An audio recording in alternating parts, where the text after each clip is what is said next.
run through the solo to 1 after 909 today. I'm going to play it through once at about half speed, and then I'll go back through and go phrase by phrase. I'm going to play it without distortion and just play clean so you can hear the notes a little bit better.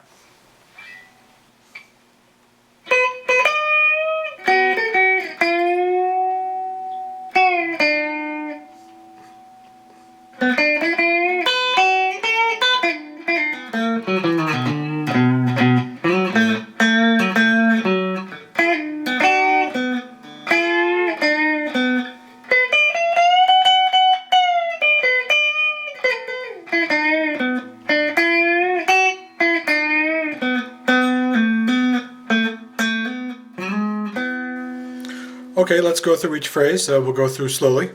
Here's the first phrase.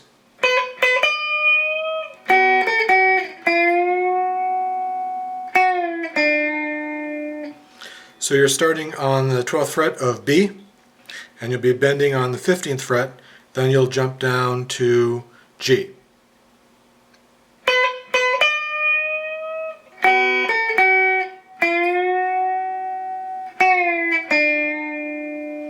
Now when you go down to G and you're on the 11th fret here, you actually, Harrison actually inadvertently hit the open B string on that note. I'm sure he didn't mean to, but he did, and that's what's on the album. So that's how I play it.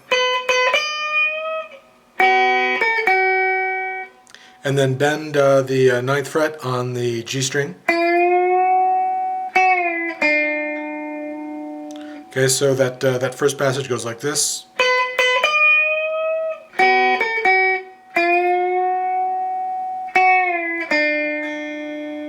Okay, the next phrase goes like this.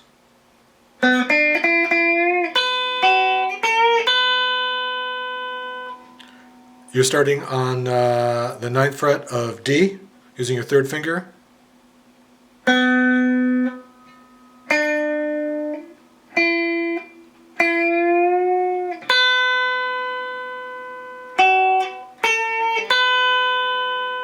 One more time.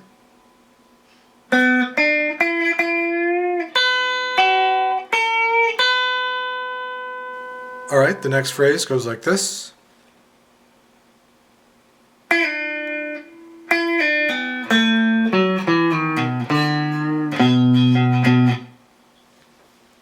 Okay, so a little more slowly. It starts with a pull-off. You're on G, and you're going to pull off 9th fret down to 7th fret. And then repeat that and go into the riff. So it's then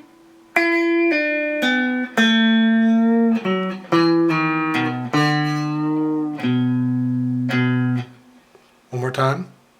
You got the pull off and then repeat it.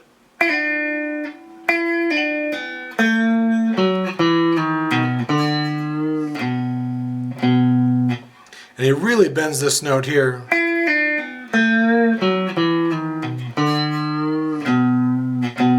A lot of bending and sliding going on in there. It's a real difficult passage.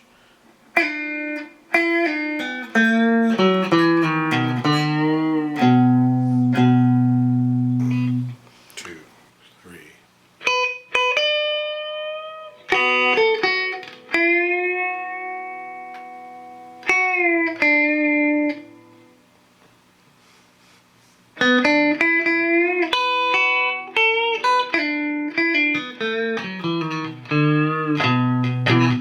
Alright, the next phrase goes like this.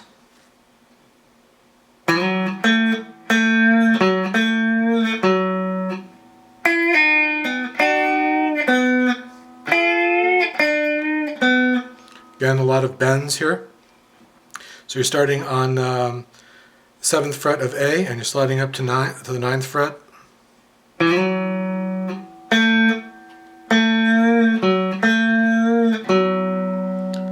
And then going over to the 9th fret of G. So you're pulling off from 9 down to 7. And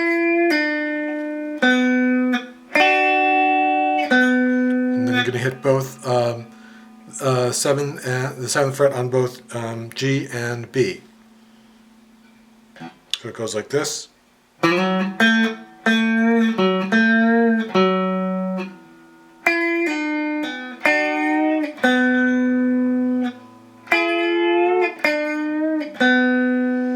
So here he's using third and fourth finger on the 9th fret of B and G. So, alright, so one more time that phrase goes like this.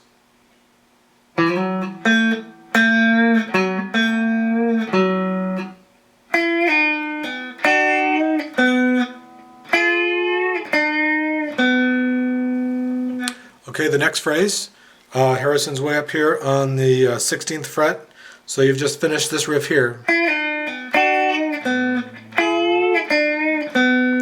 Now you go all the way up to the 16th fret on G with your second finger, and you'll be bending the 17th fret of B. So it goes like this.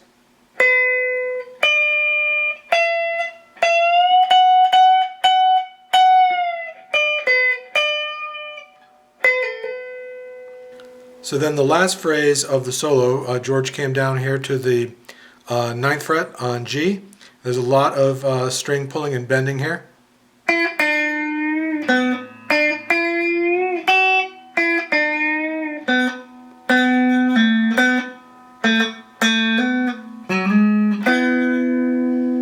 Okay, one more time real slowly.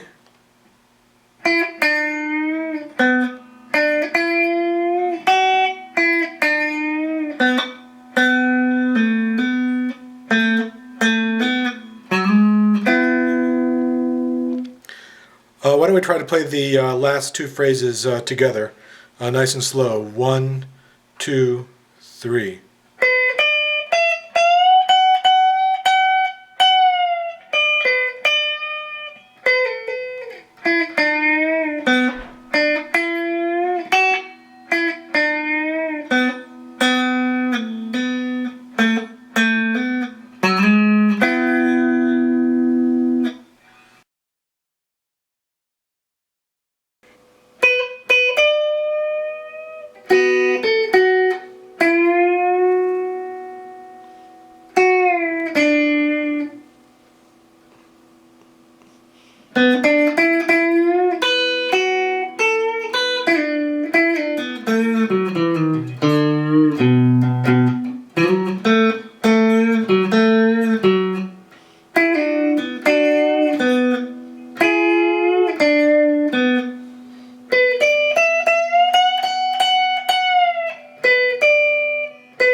One After 909 is one of my favorite licks in all of Beatles music. I think that it's the hardest guitar part in all of Beatles music, except maybe the Spanish intro at the beginning of Bungalow Bill, which was played by a guitarist named John McLaughlin.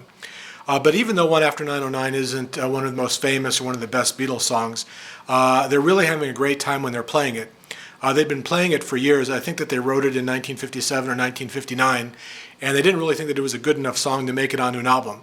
So it didn't make it onto an album until near the end of the Beatles' playing career. I think that they were actually put it on. They actually recorded it in 1969, and it went onto the album that became Let It Be.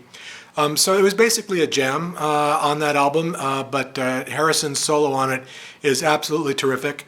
Also, McCartney plays a really phenomenal bass on it. If you have a chance, listen to it through a really good set of headphones or good speakers. You can hear McCartney doing some really intricate stuff on the bass that doesn't come through most of the time if you're just listening to it on an ordinary pair of speakers. But if you listen to Harrison and McCartney playing together, it just sounds like they're having a really great time playing it. It sounds like they're really, really familiar with it. And it's just something that they do to warm up or have a good time. Harrison's playing is stellar. On the solo, it's only about 20 seconds long, but it's loaded with lots of really difficult stuff, lots of bends and slides, and your really bluesy kind of bouncy feel. Harrison did an absolute terrific job on it. Not surprisingly, they decided it was good enough to put it onto an album. Good luck, have fun.